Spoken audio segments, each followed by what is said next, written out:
მოგესალმებით მეგობრებო. ეს არის უსაფრთხო კუთხის რიგით მე-14 პოდკასტი. დღეს ჩვენი სტუმარია SafePro-ს პროდუქტის მენეჯერი ლუკა ერქომაიშვილი. სალამი ლუკა. მოგესალმებით ბიჭებო, მივესალმები მაყურებელს. მადლობა დიდი პირველ რიგში მოწვევისთვის და ვიმედოვნებ, რომ ძალიან საინტერესო პოდკასტი გამოგვივა. ნამდვილად ჩვენც გვაქვს ეგ მოლოდინები, სხვა გზა არც არის რეალურად. იმდენი ხანი ერთმანეთს ვიცნობთ ბოლო-ბოლო. იმდენად საინტერესო სტუმარი ხარ ჩვენთვის პირადად. მოდი გავაცნოთ საზოგადოებას შენი თავი უფრო ახლოდან. პირველ რიგში ალბათ ყველას დაინტერესებს, რა სახის გადაკვეთა გაქვს შრომის უსაფრთხოებასთან, როდის დაიწყო ეს სიახლოვე შრომის უსაფრთხოებასთან და ზოგადად რას წარმოადგენს ლუკა ერქომაიშვილი. კი ბატონო. ჩემი შრომის უსაფრთხოებასთან გადაკვეთა დაიწყო ჯერ კიდევ უნივერსიტეტში. მე დავამთავრე სან-დიეგოს სამშენებლო ინჟინერიის ფაკულტეტი, სამშენებლო სფეროში. უსაფრთხოება ყველამ ვიცით, რამდენად მნიშვნელოვანი არის და ერთ-ერთი ასე ვთქვათ კურსი ჰქონდა OSHA-ს შრომის უსაფრთხოების პროცესებზე, პროცედურებზე და ასე შემდეგ. ეგ იყო პირველი გადაკვეთა ჩემი შრომის უსაფრთხოებასთან. შემდეგ მუშაობდი APM ტერმინალში, საერთაშორისო ორგანიზაციაში და ასევე ყოველთვის ნათელია რამდენად დიდი მნიშვნელობა ენიჭება საერთაშორისო ორგანიზაციებში შრომის უსაფრთხოებას. შემდეგ გავიარე SAFCO-ში შრომის უსაფრთხოების კურსი სამშენებლო მენეჯერებისთვის, IOSH-ის კურსი და 2 წლის წინ გადავწყვიტე, რომ პროგრამული უზრუნველყოფის მიმართულებით, product management-ის მიმართულებით, ასე ვთქვათ, გამეგზელებია ჩემი კარიერა და შევერთი SAFCO-ს გუნდს, SafePro-ს პროდუქტის მენეჯერის პოზიციაზე და მას მერე უძღვები ამ პროდუქტის, ასე ვთქვათ, გაზრდას, განვითარებას. ძალიან კარგი. მეგობრებო, ჩვენ მე თუ არ ვცდები, მე-5 პოდკასტიდან ვამბობთ იმას, რომ ჩვენი პროექტის პარტნიორია პირველი შრომის უსაფრთხოების პროგრამული უზრუნველყოფა საქართველოს SafePro და სწორედ ლუკა არის SafePro-ს პროდუქტის მენეჯერი. გასაგებია შენი გადაკვეთა შრომის უსაფრთხოებასთან და სასიამოვნოა რა ჩვენ მარიამი ყავდა წინა სტუმარი და ძალიან გვიხარია რომ აი ჩვენი თანატოლები ამდენად არიან შრომის უსაფრთხოების სისტემაში ჩართული. მოდი ახლა SafePro-ზე ვისაუბროთ. როდის გაჩნდა SafePro-ს შექმნის იდეა? და როდის შეუერთდი შენ SafePro-ს გუნდს? ჩვენ ვიყენებთ აქტიურად SafePro-ს და მინდა კიდევ ერთხელ აღვნიშნო, რომ ძალიან დიდი ბენეფიტია პირადად ჩემთვის. პირადად მე ვიყენებ დაახლოებით უკვე 9 წელიწადია SafePro-ს და დაახლოებით 30-40% ჩემი საქმის შემემსუბუქა და დროც მომაგებინა. SafePro-ს იდეა გაჩნდა ჯერ კიდევ მაგამდე სანამ შევუერთდებოდი კომპანიას, ჩვენი კომპანიის დამფუძნებლები აქვთ ძალიან დიდი გამოცდილება საერთაშორისო ორგანიზაციაში, კერძოდ BP-ში მუშაობის, მათ გამოუვლიათ მრავალი პროგრამული უზრუნველყოფა და საერთაშორისო პროგრამული უზრუნველყოფების დაფუძნებით შეიქმნა SafePro-ს, ვთქვათ, ინსპირაციის წყარო იყო საერთაშორისო პროგრამები. SafePro-ს შემოვერთდი, როგორც უკვე ვახსენე 2 წლის წინ. დღეს კიდევ აქტიურად ვიყენებთ საერთაშორისო პროგრამებს, როგორც ერთ-ერთ ინსპირაციის წყაროს და მაგალითებს, რომ განვითარებები, ახალი ფუნქციონალი ჩავაშენოთ ჩვენს პროგრამაში. აქვე მინდა ვთქვა, რომ ჩვენ არ ვიგონებთ ახალ ველოსიპედს. SafePro არ არის ახალი მსოფლიო ბაზარზე, დასავლეთ ევროპის ქვეყნებში, ამერიკაში, უკვე შრომის უსაფრთხოების არაციფრულად მართლა ესე რომ ვთქვა, წარმოუდგენელიც კი არის. ამიტომ ჩვენ გვინდოდა რომ ეს მიდგომა საქართველოშიც გადმოგვეტანა და ამიტომ ამ მიზნით შეიქმნა SafePro. ლუკა, ზოგადად SafePro პირველია მაგაში, რა თქმა უნდა, ყველა ვთანხმდებით ქართულ ბაზარზე და ხა შენ ვეახსენე რომ რაღაცა ინსპირაციის წყაროები იყო, რა თქმა უნდა, მოძიება ხდებოდა, ბაზრის კვლევა მიმდინარეობდა თავისთავად შენი ჩართვის შემდგომაც, იმიტომ რომ დინამიკაში შევხედოთ, შენი ჩართვიდან უკვე დღემდე კიდე ბევრი რამ შეიცვალა პროგრამაში, ანუ ადრე რაც იყო, იმასთან შედარებით, როგორც ყველა პროგრამა იხვეწება, ვითარდება, რა თქმა უნდა. აი ამ განვითარების ეტაპზე რა შეაფასებდი, ანუ ქულებით, აი კრიტერიუმად, როგორც ასე ვთქვათ, სოფტის ყველა კრიტერიუმი ჩართი ამაში, როგორც გამართულობა, ისე სიმარტივე, ისე ხელმისაწვდომობა, ადვილად გასაგები, ენა, ციფრული ხელსაწყოები, აი როგორ შეაფასებდი ამ განვითარებას შენი მოსვლიდან დღემდე 1-დან 10 ბალიანი სისტემით და რას ელოდები მომავალში ამ განვითარებასთან დაკავშირებით? ეგ ძალიან საინტერესო იქნება თქვენი როგორც მომხმარულის გადმოსახედი და მე შევაფასებდი, საკმაოდ კრიტიკული ვარ ჩემი თავის და ზოგადად ჩემი პროდუქტების მიმართ და კი, ალბათ სავარაუდოდ ყველაზე ლოგიკური არის 8 დრო შევაფასო. 10 ვერ ვიტყვი, იმიტომ რომ ძალიან 9 და 10 არის ისეთი ქულები, უკან რომ მოვიხედო, უნდა ვთქვა, რომ ყველაფერი თითქმის რაც ჩაფიქრებული მქონდა, ის შესულდა. ესე არ არის. ბევრი გეგმები მქონდა, ბევრი ჩანაფიქრები მქონდა, ამ 2 წლის განმავლობაში ბევრად მეტად გვინდოდა რომ განვითარებული იყო პროგრამა, მაგრამ 8 იმიტომ ვაფასებ, რომ მაშინ როცა შემოვერთდი მე SAFCOS ამ პოზიციაზე, SavePro ჯერ კიდევ იყო MVP-ის ფაზაში. MVP არის minimum viable product,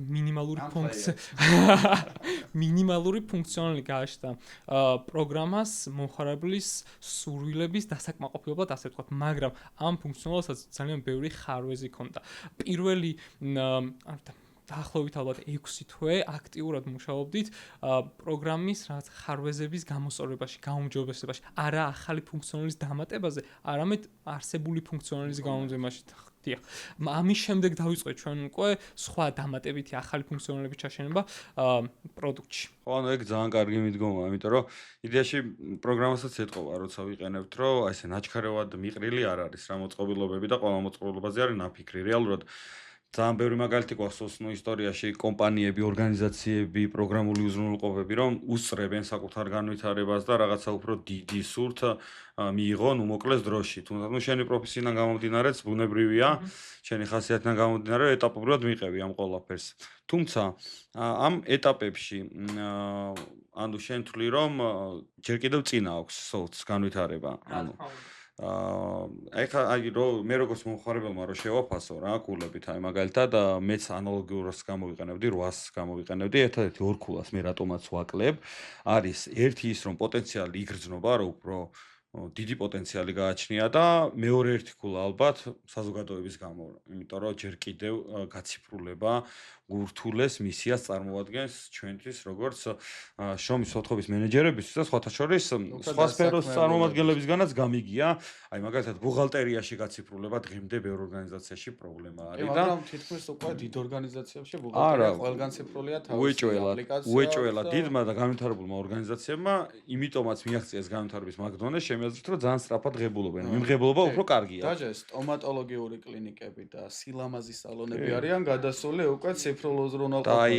ძალიან ონლაინ ჩაწერილი ვიზიტის დანიშნულება. აი ეგ არის ყველაზე კარგი და აი ძალიან მთხოვ თუ ვინმე უყურებს ამას და წარმომადგენელი იმ სფეროსი, რა სფეროზეც უნდა ვთქვა, რომ ავტოსახელოსნოები იქნებოდა იდეალური პროგრამული უზრუნველყოფით, რომ იყოს აღჭურვილი და აი ამ ხელა რიგებში არ უწევდეს ხალხს დგომა რა და იდეაში ამ მიმართულებითაც მგონია, რომ საქართველოში განვითარება ჯერ მხოლოდ ეხლა იწყება და SavePro-ს გამოყენებაზე ალბათ არის ეგ თემა, რომ ბარიერები რეგიონებში განსაკუთრებით რა. ანუ 8, ხო?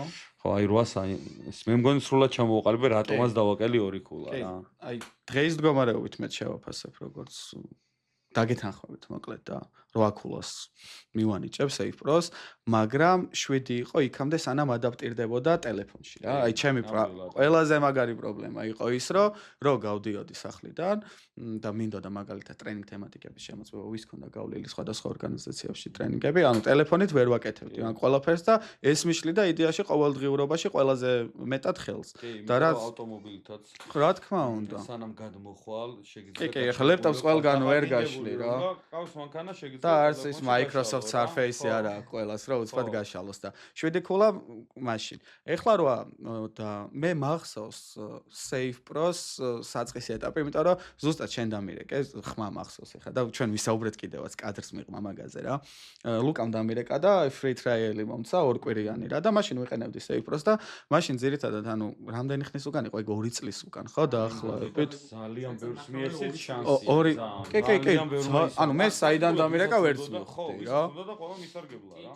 და მაგ დროს ძირითადად გავეცანი ონლაინ ტრენინგები გქონდათ მაშინაც და გავეცანი კიდევ ძირითადად ტექნიკური რეგლამენტები მქონდა ერთიანად და ტექნიკური რეგლამენტები გადავიმეორე რა და ძალიან ბევრი რამ აკლდა იმ SavePro-ს, რაც ახლა ამჟამინდელ soft-ს აქვს და აი ყველაზე მეტად ეგ მახარებს, რომ სულ ვითარდება რა. შრომის საფრთხეების პროგრამული უზრუნველყოფა და კიდე მინდა ერთი დავამატოთ, ჩემი აზრით, აი ძალიან კარგი იქნება ონლაინ ტრენინგები, როგორც ხმოვანი, ასევე არახმოვანი რა. აი მაგალითად, ქიმიურ ნივთიერებებზე ონლაინ ტრენინგი არის გახმოვანებული. გახმოვანებული, სადაც შეგიძლია პირდაპირ ჩაურთო. ხო, პირდაპირ ჩაურთო, მოკლედ დასაქმებულს. კი, მაგრამ ეხლა მაგალითად ჩვენთვის უკეთესია რომ იქ უბრალოდ იყოს მოცემული რაღაც ხო, სლაიდი და შემდგომ ჩვენ განვავრცოთ ყველაფერი, მაგრამ როდესაც ადამიანის სახლში, ანუ ამის მთავარი ბჭყალებში მუღამი ხო არის ის, რომ ადამიანი რომ მივა სახლში, წამოწვება და ჩაისთან ერთად ონლაინ ტრენინგს გაივლის რა და იქ წაკითხვის მაგივრად ძალიან მაგარი იქნებოდა რომ გახმოვანებული სლაიდზეც ასე თქვა დამატებული იყოს გახმოვანებული. ყველაზე დიდ დროს სადაც ვატარებთ დედაქალაქში განსაკუთრებით ეს არის საცობები და ავტომობილი და ხმოვანი ჩემი აზრით ამ დროსაც ძალიან პოდკასტივით მოусმენ რა. შემეცნება იქნება როგორც ციგნებს ვკითხულობთ voice-over-ზე ანალოგიურად რო იყოს ესეც ძალიან კარგი ის იყო ანუ თან ეგ მარტო დასაქმებულს არ ჭირდება ეგ ჩვენც გვჭირდება რა იმიტომ რომ ანუ სულ უნდა იმეორო რა იდეა შეიძლება რაღაცები გამოგჩეს რა შემოსაფრთხოების სპეციალისტებს და ადგილზე მისვლამდე პრაქტიკულად შეგიძლია რა ორგანიზაციაშიც მიდიხარ იმ სპეციფიკის ტრენინგი მოისმინო რა ეს ძალიან კარგი იქნება ჩემი აზრით. მოკვლევა არის კიდე ძალიან კარგად გაკეთებული რა SafePro-ში რა ანუ 1-3 ძალიან კარგად შეგიძლია რომ შეავსო იქაც უბედური შემთხვევით. მე კიდე ძალიან მაინტერესებს აი ის ფაქტიც თუ რა იყო შენთვის როგორც პროდუქტის მენეჯერისთვის აი ყველაზე ხელშემშლელი ფაქტორი აი განვითარების ეტაპზე რა რაც ჩაერთე დღემდე აი რა იყო მაგალითად ის ბარიერი რაზეც ან შეგეშინდა ან დაიძაბე და ყველაზე დიდი დრო დაგჭირდა რესურსის შადება, აი თუ გქონდა ეგეთი ბარიერი, იმიტომ რომ ვიცით რომ ყველა პროექტზე მუშაობას რაღაცა თავის სირთულეები აქვს. არის ახლა გამონაკლისებს, მაგრამ იმდენად დიდ პროექტს შეეჭიდეთ, რომ აქ შეუძლებელია რომ ახლა ეგეთი ბარიერი არ ყოფილიყო. აი რა გიშლიდა ყველაზე მეტად ნერვებს. თავისთავად ყველა დიდი ბარიერები ახდა პროგრამის დანერგვას. ყველა დიდი ბარიერი რაც იყო ორს დავასახელებ, ეს არის ბაზრის ცნობიერება პირველი და მეორე არის ციფრული მზადყოფნა. ბაზრის ცნობიერებაში რას გულისხმობ? ერთი ქულა დავაკელი ორიდან რა. რას გულისხმობ ხა? მაგრამ ბოდიში ეს ბაზრის ცნობიერება იდეაში ანუ სოფტის ბრალი ხო არ არის ხო და მაგითო მე თქვი რომ ის ერთი ქულა იმიტომ დავაკელო არ არის ეგ სოფტის ბრალი. ხო რა იდეაში ბარიერად ეგრევე ეგ და ბარიერი ეგ არის ხო ფანრიანი ნოკიით სოფტური გასწნის მაგრამ ანუ ბაზრის ცნობიერება არის ყველაზე დიდი ბარიერი საქართველოში რაც იყო და დღესდღეობით ჯერ კიდევ რაღაც მხრივ არის. კომპანიები, გარკვეული კომპანიები ჯერ კიდევ იყენებენ Excel-ზიან ფუსაზე დაფუძნებულ სისტემებს შემოსაფრთხოების პროცესების სამართავად. და ამას უკვე იყენებენ რამდენიმე წელია. იმდენად შეჩვეულები არიან ასეთ მიდგომებს, რომ მათ უჭირთ დანახვა თუ რა ბენეფიტები შეიძლება მოიტანოს პროცესების გაციფრულებამ. და კიდე ერთი ძირეული მიზეზი რაც შეიძლება ვთქვა არის ის რომ კომპანიებისთვის შემოსაფრთხოება არ არის სტრატეგიული პრიორიტეტი არამედ არის რაღაც მხრივ ფორმალობა ამიტომ ინტერესი არ მოდის ამ სფეროს მიმართ ასევე კიდევ ერთი ბარიერი რაც იყო არის ცვლილებების მიმართ წინააღმდეგობა ნუ ეს ყველა ადამიანის ბუნებაში ის რომ ცვლილებების მიმართ წინააღმდეგობა ვართ ვითომ ეს მაგი რო ადრიალებდა ბორბლებს და ძველ თბილისში იყო ეგეთი ლეგენდა რომ არ უნდა ჩამჯდარიყავი ეშმაკისეული იყო ზოგადად სოფლიოშია ეგ რომ დირიჟაბლის რო გამოუშვეს ნუ იქ ჩაჯდომა და ეკლესიიდან მოკვეთა ერთი იყო იმ პერიოდში და ნუ აქაც არის ხო ისე აი მომხმარებლები რო ავიღოთ რა მომხმარებლები რო ავიღოთ TikTok-ი რა მაგალითად რა ანუ მე მგონი 40-50 პლუს ადამიანები ასაკს გულისხმობ უფრო მეტად არიან ჩართულები ანუ აი TikTok-ს უფრო მეტად სკროლავენ და Reels-ებს უფრო მეტად უყურებენ ვიდრე 20-30 წლის ადამიანები რა ანუ იმასაც ვერ იტყვი რომ აი დასაქმებულებს smartphone-ები არ აქვთ რა ანუ ყველას აქვს რა იცი TikTok-ის ყურება არის ენტერტეინმენტი გართობა არის და მარტივი ერთი თითის მოძრაობა ძალიან მარტივი ხო ძალიან მარტივი როცა შემეცნებას ეხება არა შემეცნებას და საქმეს ეხება მაგ შემთხვევაში კომფორტის ზონიდან გამოსვლა მომხმარებელს უჭირს და ეგ არის უკვე მათი კომფორტი თავიდანვე მიეჩვია მომხმარებელი TikTok-ის გამოყენებას და იმიტომაც TikTok-ის ინტერფეისი ძალიან მარტივი ასკროლავ და შემდეგ ვიდეო ჩვენ ხუმრობდით ბევრჯერ რომ მუკბანგები დავამატოთ პოდკასტს, რომ უფრო მეტი რიჩი დავიჭიროთ თქო რა, იმიტომ რომ შემეცნებითი პოდკასტები, მიუხედავად იმისა, რომ ავრნებდებით, არც დაუნებდებით, ზოგადად შეინიშნება ქართულ ტენდენციაში, მსოფლიო ტენდენციასთან ერთად, რა თქმა უნდა, რომ ნაკლებად მიმზიდველია რა, არა და რეალურად დაწყება ართული, თორემ მე შეიძლება ჩვეულებრივად ჯოროგანია. ხო, ჯოროგანი თუ არა ხარ, გასართობი არის. ჯოროგანის UFC-დან გადმოვიდა და თქვენი კუმირია მოკლედ ჯოროგანი რა. ხშირად ვახსენებთ ხოლმე. ჯოროგანი გვიყვარს. დაკვირვების საგანია აქტიური. ხაცებთ.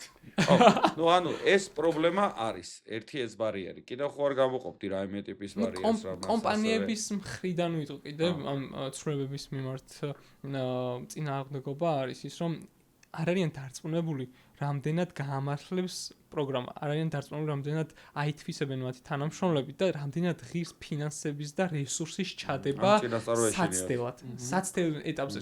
მაგრამ მოკლედ ამ ორი ბარიერიდან ეხლა რაც დავასახლე, ბაზრის ცნობიერება, ციფრული მსაჯყოფნა, ჩვენ რასაც შეგვიძლია გავაუმჯობესოთ და მუშველოთ, ასე ვთქვათ, არის ბაზრის ცნობიერება, ციფრული მსაჯყოფნა ჩვენი კონტროლის არის გარეთ არის. ბაზრის ცნობიერებისთვის ჩვენ რას ვაკეთებთ? ვორქშოპები ტარდებოდა და ვატარებთ ვორქშოპებს გაცნობითი სახის შეხვედრები, სადაც ფუნქციონალს გავაცნობთ მომხმარებლებს, როგორ უნდა გამოიყენონ, რა მოდულები შეიძლება გამოიყენონ, ჩვენი პოდკასტი და ვიდეოები, რა ბენეფიტები აქვს ცოლს.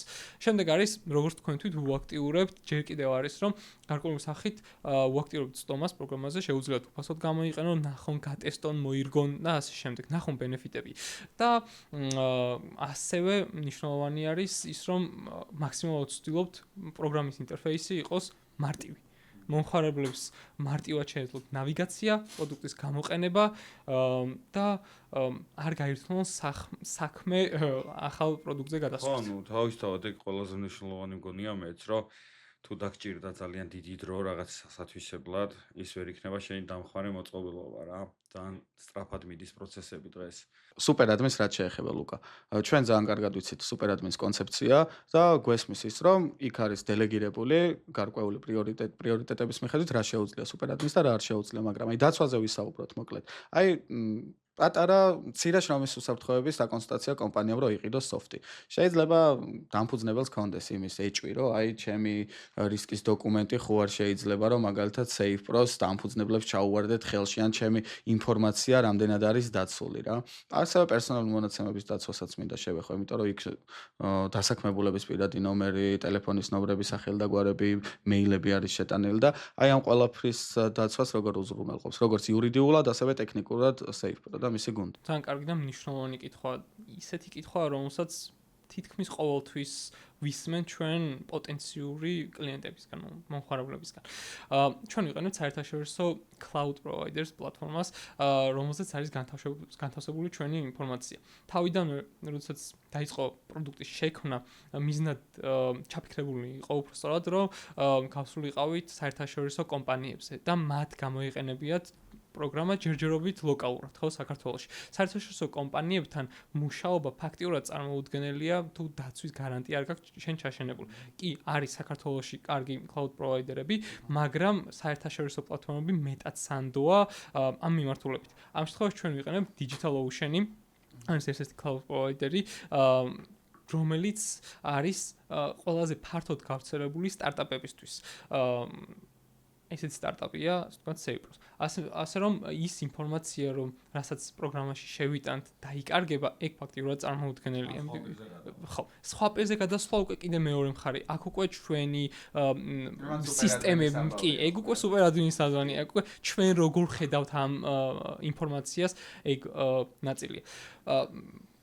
პერსონალური დაცვის ოფიცერთან დაკავშირებით, ხო, პერსონალურ მონაცემებზე, ჩვენ გვყავს კომპანიაში პერსონალური დაცვის ოფიცერიც, რომელთანაც კონსულტაციის შემდეგ მოხდა იმ გადაწყვეტილების მიღება, რომ თქვა პირადი მონაცემები, პირადი ნომერი, ტელეფონის ნომერი, იმეილი იყოს პროგრამაში შეყვანილი.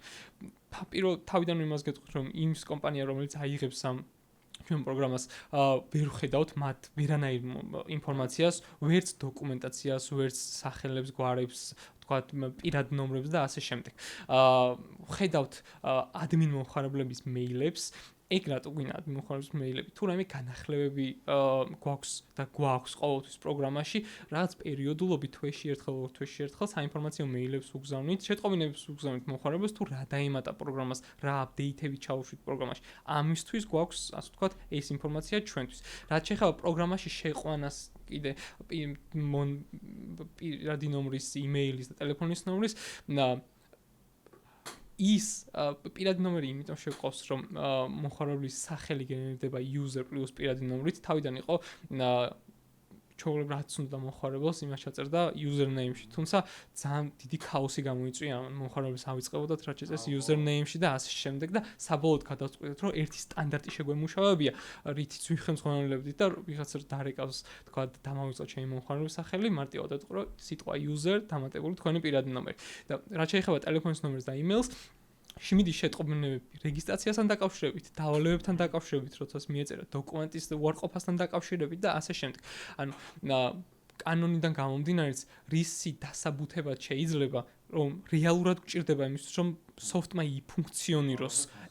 კი, ამ შემთხვევაში ყველაფერს ვასწავლებ. პაროლი თუ დამოვუწნო მაგალითად ანუ მაგიდან ხო ხდება იდეაში სუპერადმინის საჭიროება რომ ეს პაროლი აღმიდგინოს. ნამდვილი მეილი ზუსტად რომ მეილს ხედავს და მეილზე მიდის. ხო და ანუ აღნიშნული კოდი არ მისდის არავის ანალოგიურად, ხო მიდის კონკრეტულ ადამიანს. ხო ესე ძალიან კაი გააკეთეთ რომ user და პირადი ნომერი არის, იმიტომ რომ ზოგადად ძალიან ციცენია რა. თან საპორტი ვინ არის? დავიწყება ხა. ბატონი ლუკა. ბატონი ლუკა. ლუკა შენი აზრით და დაკვირვებით ამდენი ხნის განმავლობაში კრიტიკულად სად უფრო მნიშვნელოვანია აღნიშნული სოფტის გამოყენება. ნუ იმაზე თანხმდებით, რომ ყველგან ძალიან მნიშვნელოვანია, მაგრამ აი კრიტიკულად მნიშვნელოვანია, აი ჰაერივით რო ჭირდებათ, ხო იცი, აი დიდი ორგანიზაციები, კორპორაციები არის, ფილიალები აქვთ, ასე შემდეგ. აი რომელ სექტორში დაინახე, აი ეს კრიტიკული მნიშვნელობა და საჭიროება ამ პროგრამული უზრუნველყოფის. ესე ვერ გამოვყოფ პირდაპირ გითხრათ კონკრეტულ სექტორს სად არის გაციფრულება კრიტიკულად მნიშვნელოვანი. როგორც შრომის საფრთხების მართვა არის მნიშვნელოვანი და კრიტიკულად მნიშვნელოვანი ოფისშიც და სამშენებლო ობიექტებიც ისევე არის გაციფრულება საინტერესო და მომგებიანი ორგანიზაციებისთვის. კითხვა ისე რომ დავსვამთ სად არის უფრო მარტივი ან რთული გაციფრულება, აქ უკვე შეგვიძლია გამოვყოთ რაღაც სექტორები სად არის მარტივი ან რთული. მარტივი არის ყველაზე მარტივი არის ოფისებში, სადაც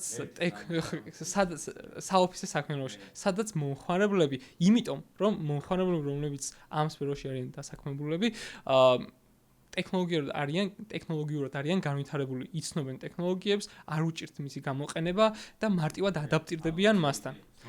რაც შეეხება სამშენებლო სამრეწველო სექტორს, აქ უკვე ცოტა რთულად არის საქმე, იმიტომ რომ არიან მომხმარებლები, რომლებთაც პირად მეილიც არ გააჩნიათ, არიან მომხმარებლები, რომლებთაც smartphone-იც არ აქვთ, ამ შემთხვევაში პროგრამის გამოყენება წარმოუდგენელიც კი არის ამ ეტაპს. რაღაც ჩვენი გადაწყვეტები გვაქვს, თქვათ email-თან დაკავშირებით, საერთო მეილს გვქონთ კომპანიაში, რომ მომხმარებლები დავარეგისტრიროთ რათა გაიარონ ტრენინგები დავალებებით ნახონ და ასე შემდეგ. თუმცა გამოწვევები მეტად არის იმ სფეროში, სადაც ტექნოლოგიური განვითარება ნაკლებია. ჩვენ ამოწერილი გვაქვს მაგალითად, სად დავინახეთ კრიტიკული მნიშვნელობა რა. რამდენიმე სექტორში დავინახეთ და ერთ-ერთი რიტეილია ჩემთვის რა. დამასარი, მაგრამ ტყუილად დაგადე ხელი რა დამასარი. შენ განავცე, იმიტომ რომ აქტიურად უფრო შენ უშაობ მაგ სექტორზე. რიტეილი ძალიან მაგარია. სოფტთან ყველაზე მაგრად ადაპტირდა რიტეილი, იმიტომ რომ როდესაც რამდენიმე ობიექტი აქვს კომპანიას და მით უმეტეს რიტეილია, აი მაგალითად თბილისში, ბათუმში, ზუგდიდში, ვალეში და ასე შემდეგ. რთულია რა, სპეციალისტი. კომფორტია. კი, კომფორტია. სეიფროს გამოყენება. თან ის გარშე კოშმარია. თან ახლა გიგროვდება და ვაი ერთი 6 თვეში ერთხელ ჩახვალ თუ 4 თვეში ერთხელ ჩახვალ სიტყვაზე ანუ რისკის დოკუმენტის გასაახლებლად თუ დაინსპექტირების ჩასატარებლად იქ ახალი თანამშრომელი როცა იმატება ხო აუცილებლად უნდა გაატარა ხო ეს ტრენინგი და რთულია როცა თბილისში ოპერირებ წახვიდა მაგალითად ზუგდიდში და იქ გაატარა შრომის საფრთხეების ტრენინგი ეს ონლაინ ტრენინგი Zoom-ის მეშვეობით კი გასაგებია რომ COVID-ის დროს ძალიან მაგრად ადაპტირდა რა რეალობასთან რომ აი Zoom-ის Telegram-ის პლატფორმა, Teams-ის პლატფორმა და არის კიდევ სხვა და WhatsApp-ში შეგიძლია და Viber-შიც და Messenger-შიც. რა არის ტრენინგის თავარი იდეა, ხო? არის ინფორმაციის მიწოდება და როგორ მიაწოდებ ამას უკვე თუ შინაგანაწესი არ აქვს კომპანიას რომ მაინც და მაინც Zoom იყოს, მნიშვნელობა არ აქვს, მაგრამ ხო, ეხლა ჩავიდე მე ზუგდიდში და შრომის უსაფრთხოების პირველად ტრენინგი გავატარო თბილისიდან, ჯერ პირველ რიგში ხარჯია, მერე მეორე ყველაზე მეტად რაფასობს ხო შენი დრო. შესაბამისად ძალიან მაგარია რა შევქმნი users, parallels და გაივლის იქიდანაც. რა ხელა გადინება, ამასაც ყურადღება უნდა მივახციო. Retail-ში ყველაზე ძალიან დიდი.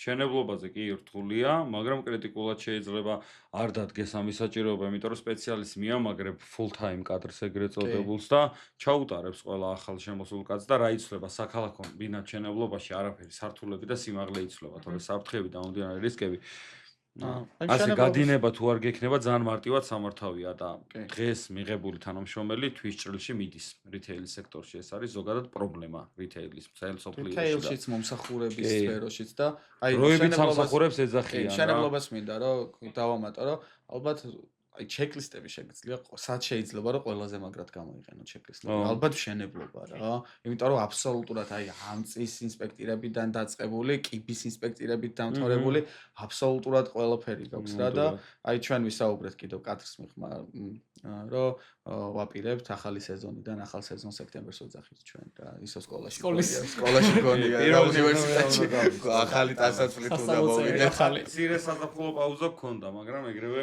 ეს უკვე მეორე პოდკასტი მცირე პაუზის შემდგომ და სექტემბრიდან უკვე აი ამ ინსპექტირების ვიდეოებს შემოგთავაზებთ ხა ესე ანუ იმდენად მოგწონს ახლა ყოველგვარი ყველაფრის გარეშე ვიძახით რომ ფიქრობთ რომ ცოტა უკმარისობის გზნობა გვაქვს იმასთან დაკავშირებით რომ გონია რომ კიდე ბევრმა არ იცის რამდენად კარგია მათ შორის იმ ადამიანებმაც ვინც იყენებენ ამ წუთას და აი ვფიქრობთ რომ აღნიშნული პროექტი ვიდეო ინსტრუქციები კიდევ უფრო მეტად დაანახავს. ან ტუტორიალებები პოტენციურ და არსებულ მოხმარებელს. კი, კარგად.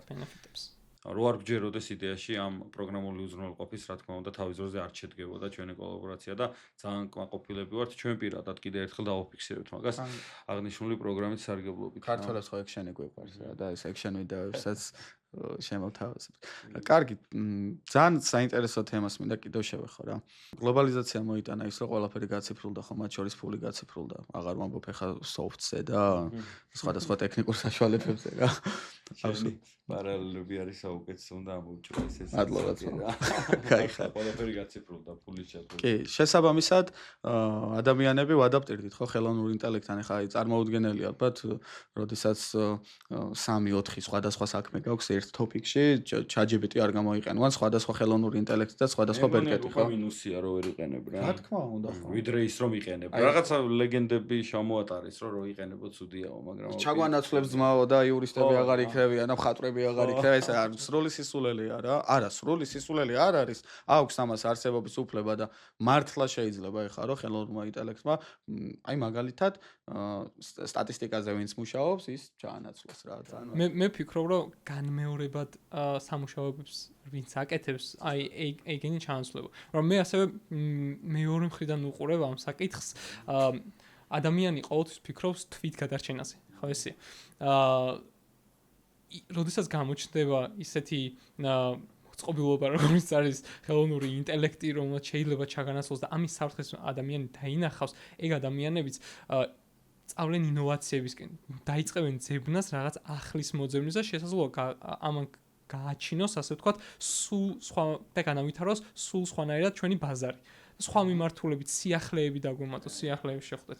დეფიციტური პროფესიები გაიზარდოს მაგალითად რა. აი გეოდეზია დღეს სერიოზულ დეფიციტს განიცდის საქართველოში. კარგი კადრი რა. საბჭოთა კავშირში არ განიცდიდა ეს. ინჟინერი, სხვათა შორის ინჟინერიაც.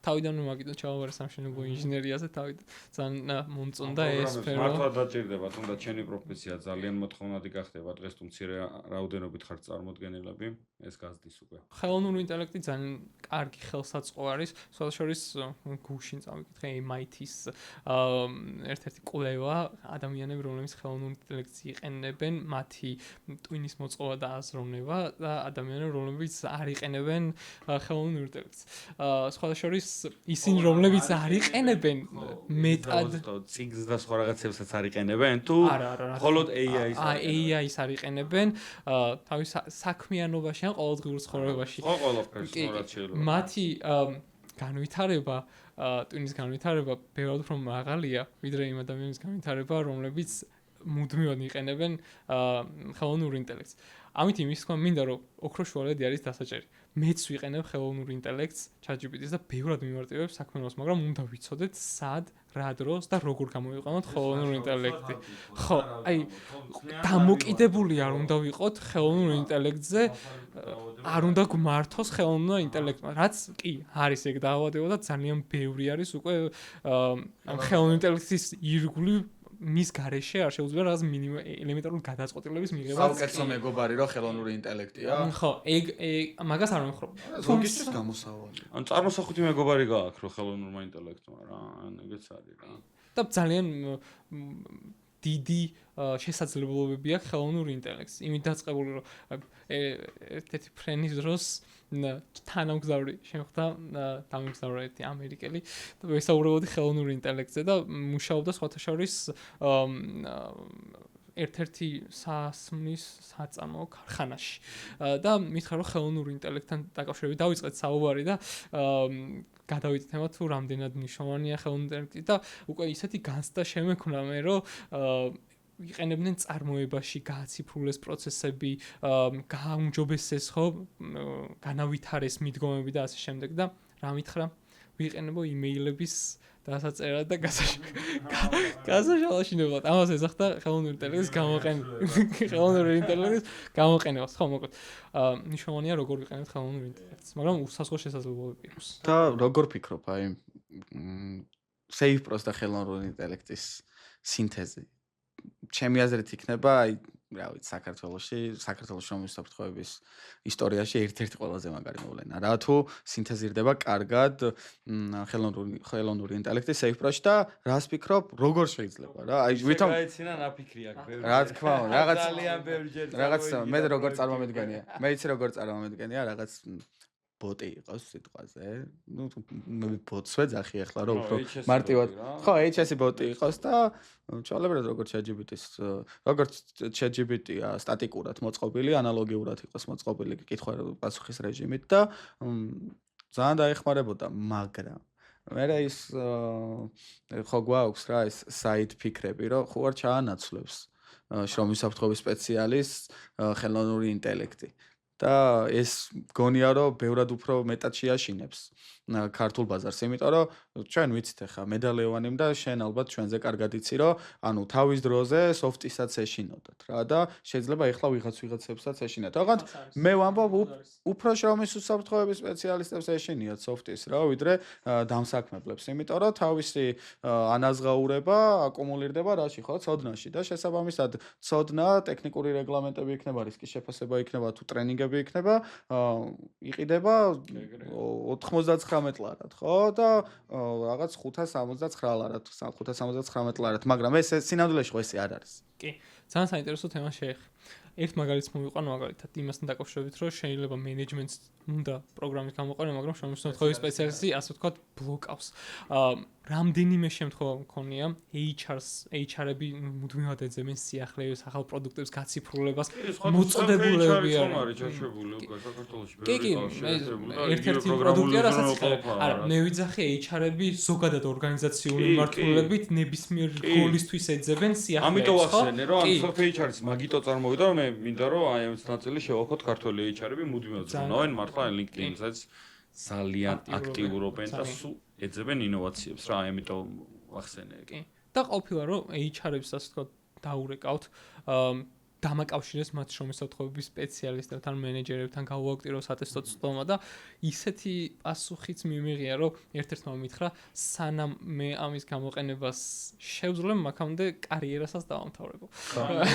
ეს მივიდა HR-თან, არ ვარგა. ხო, ანუ ძალიან მოწინებული იყო სხვა შორის ის ერთი კონკრეტული HR-ი რო პროდუქტი დაენერგა, თუმცა შრომისმსახურების სპეციალისტმა თქვა, რომ ვერ შეძლებოდა გამოყენებას და ეს არის ერთ-ერთი რაც ვახსენეთ ციფრული მზადყოფნის პრობლემა აქ უკვე ჩვენ ხაზ გაუსვა რომ სამწუხაროდ ის კი არ არის რაღაც safe project cover შეიძლება თქვას ადამიანმა არ უნდოდეს რა არ არის ტრაგედია აი სიახლის შიშის გამო რო ვარსნაბობ ძალიან სამწუხაროდ ინფორმაციული ვაკუუმის ბრალია და რაც შეეხება AI-ის გამოყენებას და ჩანაცვლებას ზოგადად AI-ზე კიდე ცოტა რომ განვავრცო AI-ს ვერ ჩანაცვლებს AI ვერ ჩანაცვლებს იმ ადამიანებს რომლებსაც პირდაპირ კავშირი აქვს სხვა ადამიანებთან და ჭირდებათ მენეჯერული ლიდერული თვისებები საკუთარი საქმის შესასრულებლად AI არის იყო და იქნება ყოველთვის რობოტი რომელიც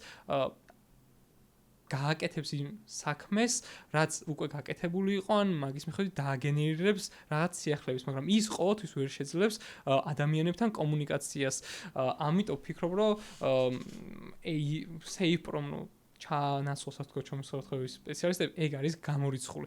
დღესდღეობით კიდევ HR-ის მაგალითს მოვიყვან. ჩემი მეგობარი იყო ამას წინათ გასაუბრებაზე, სხვა შორის უცხოეთიდან, ესპანური კომპანიიდან გასაუბრებაზე და პირველი ინტერვიუ მოხდა ბოტის საშუალებით. თავიდან ბოლომდე HR-ი არ იყო, ადამიანი არ იყო მეორე მხრიდან ჩართული, ნებისმიერ დროს შეგეძლო თავისუფალ ადგილას დამждარიყავი და ჩაგერთო ინტერვიუ. ნუ AI წინასწარ რა თქმა უნდა გამზადებული კითხვები აქვს, მაგრამ იმას მიხედვით თუ შენ რას პასუხობ, შესაბამისად ახალ კითხვებსაც აგენერირებს. ამიტომ ეს AI ვერ არ ჩანაცვლებულა ის HR-მა მაინც უნდა გააკეთოს ანალიზი ამ კანდიდატის ასე ვთქვათ, შეაფასოს ეს კანდიდატი და საბოლოოდ მიიღოს გადაწყვეტილება. რა თქმა უნდა. რაც შეეხება SafePro-ში AI-ის შეშენებას, რა თქმა უნდა, დიდი ხანია უკვე ვფიქრობ ამაზე და სად შეიძლება ჩასცენდეს. ახლა ძალიან high level ფიქრები რო გითხრათ, ჩემი არის ინსპექტორების მოდულში შეიძლება ფოტოების მიხედვით დააგენეროს, ავტომატურად შეავსოს დარღვევის და დავალების ველები მაგალითად.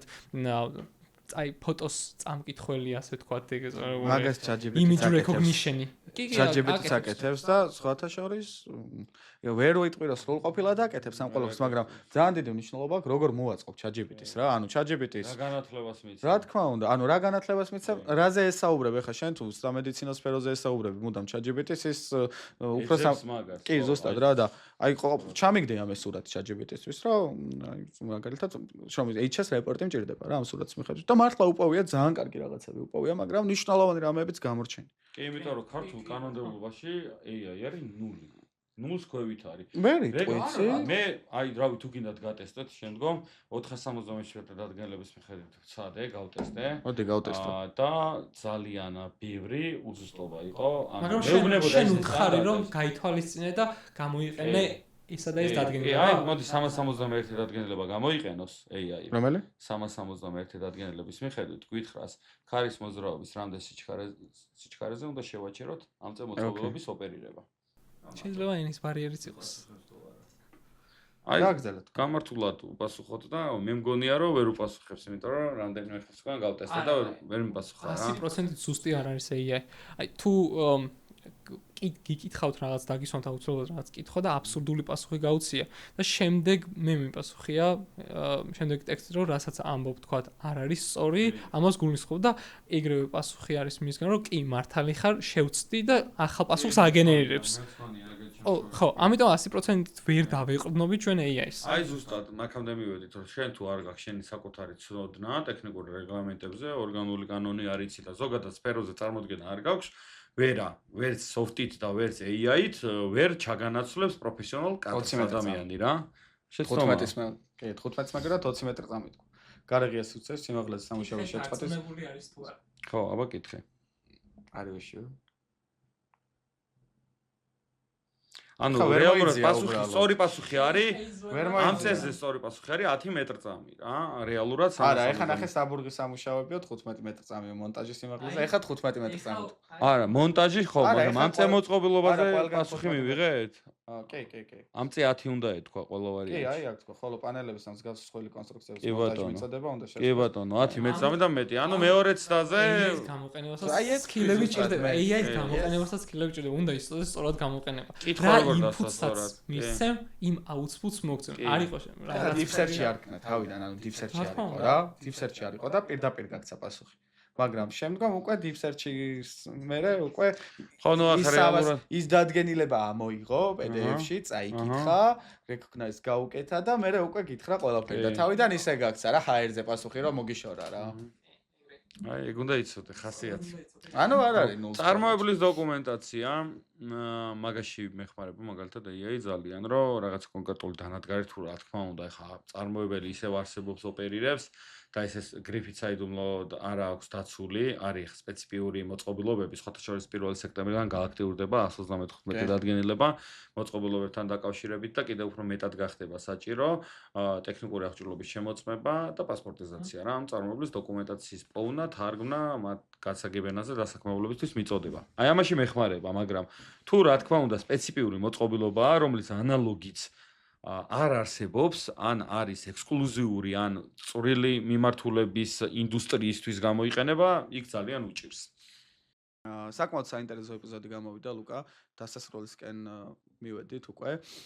და მინდა დავაანონსოთ ერთად, სექტემბრიდან ჩვენ ახალი კოლაბი გვექნება SafePro-სთან ერთად. იდეაში ამას დიდი ხანია ვაანონსებთ, მაგრამ გარკვეული პრობლემებიდან გამომდინარე ვერ შევძელით action ვიდეოების შემოთავაზება თქვენთვის, იმიტომ რომ ტექნიკური უზრუნველყოფა არ გვიწყობდა ხელს, მაგრამ შევიძინეთ შესაბამისი action კამერა, DJI-ის მოწყობილობა, რომელიც ძალიან დაგვეხმარება იმაში, რომ ძალიან საინტერესო საველე ვიდეოები შემოგთავაზოთ და ჩვენ დიდი ხანია ლუკა გეგმავთ კადრს მიღმა ამ ყველაფერს და სექტემბრიდან უკვე არანაირი პრობლემა არ გვექნება. არც გქონდა იმაზე პრობლემა იდეაში, რომ SafePro-ს მოეხდინა ამ ყველაფერს უზრუნველყოფა და ისე ვიყავით შეთანხმებულები იდეაში, რომ თქვენ მოახერხებდით ამ ყველაფერს ტექნიკურ უზრუნველყოფას და დაგვეხმარება რა თქმა უნდა SafePro ამ ყველაფერში. აქ არ არის მხოლოდ და მხოლოდ კამერა ხო, აქ ბევრი ნიუანსია გასათვალისწინებელი, რაც ჩვენში უკვე დელეგირებული იქნება. შესაბამისად, სექტემბრიდან უკვე ერთიანი ძალებით შემოგთავაზებთ ძალიან საინტერესო ვიდეოებს და ანუ ჩვენ გვინდა რომ აი რაღაც გაიდებივით იყოს რა ეს შრომის საფრთხების სპეციალისტებისთვის, აი მაგალითისთვის პირველი ვიდეო შეიძლება იყოს კიბის ინსპექტირება, შემდგომი იყოს ხარაჩოს ინსპექტირება SafePro-ს ჩეკლისტებთან ერთად და როცა წარმოიდგინე, როცა უსაფრთხოების სპეციალისტი დამწყებს სიტყვაზე. ჩვენ ხო აი საზომი ხო დამწყები უსაფრთხოების სპეციალისტი. Gatekeeper-ად ეგრე ყავს რა, დამწყები შრომის საფრთხების სპეციალისტი. ჩართავ ჩვეულებრივად ჩვენ გაიდ ვიდეოს და იქიდან ძალიან ბევრ საინტერესო ინფორმაციას მიიღებს რა. ვფიქრობთ რომ მხოლოდ და მხოლოდ პოდკასტი არ არის ის ბერკეტი, რითაც შეიძლება რომ ჩვენ ამ ინფორმაციულ ვაკუუმს ვებრძოლოთ და მეორე კიდევ შესაბამისი ენით, შესაბამისი ბერკეტებით მივაწოდოთ შრომის საფრთხების სპეციალისტებს, დამსაქმებლებს და დასაქმებულებს ჩვენი ცოდნა, არა მხოლოდ ჩვენი ხო, ჩვენ აქ ვაზიარებთ ყველანი ცოდნას. საკმაოდ კარგი და დიდი სპეციალისტები ყავდა ჩვენ უკვე სტუმრად და როგორც დარგი სპეციალისტები, ასევე მარიამ ქანთარია ყავდა კიდე პროდუქტის მენეჯერი, შენ თვითონ ხარ SafePro-სი და არჩილ მარშანია ყავდა. კი და პოდკასტით წარდგა ჩვენ წინაშე. ეს ყველაფერი კარგად აკუმულირდება რა, მოკლედ რა. ეს პროექტი არ არის ერთწლიანი რა, ჩვენ ამ ყველაფერს ალბათ რა ვიცი, სულ გავაკეთებთ რა, სულ გავაკეთებთ და შესაბამისად გვინდა რომ აი უსაფრთხო კუთხე იყოს უსაფრთხო კუთხე იყოს, არა, უსაფრთხო კუთხე არის ისედაც პირველი შრომის საფრთხეების YouTube პროექტი, რომელმაც ცოდნის გაზიარება დაიწყო რა. აი ესე უშუალო ენით და ესე ურთიერთობით სტუმრებთან და გვინდა რომ ეს action guide ვიდეოებიც მოკლედ მეგობრებო იყოს თქვენთვის საკმაოდ დამხმარე თქვენს ყოველდღიურ, ასე ვთქვათ, ოპერირებაში შრომის საფრთხეების სექტორში. ჩვენს სფეროში არის დეფიციტი როგორც ციფრული გადაწყვეტის, ასევე ინფორმაციის გავრცელების და ამ ორი პრობლემის გადაჭრის გზებს ვაერთიანებთ ჩვენ. ორივე ვართ ჯერჯერობით მაინც ვითვლებით ახალი წამოწყება სიახლის სფეროში, მოტივირებული გუნდით, რომელიც ვცდილობთ, რომ თანამედროვე მიდგომებით რაღაც სიახლე გარდატეხა შევიტანოთ შრომის საფრთხეების სფეროში.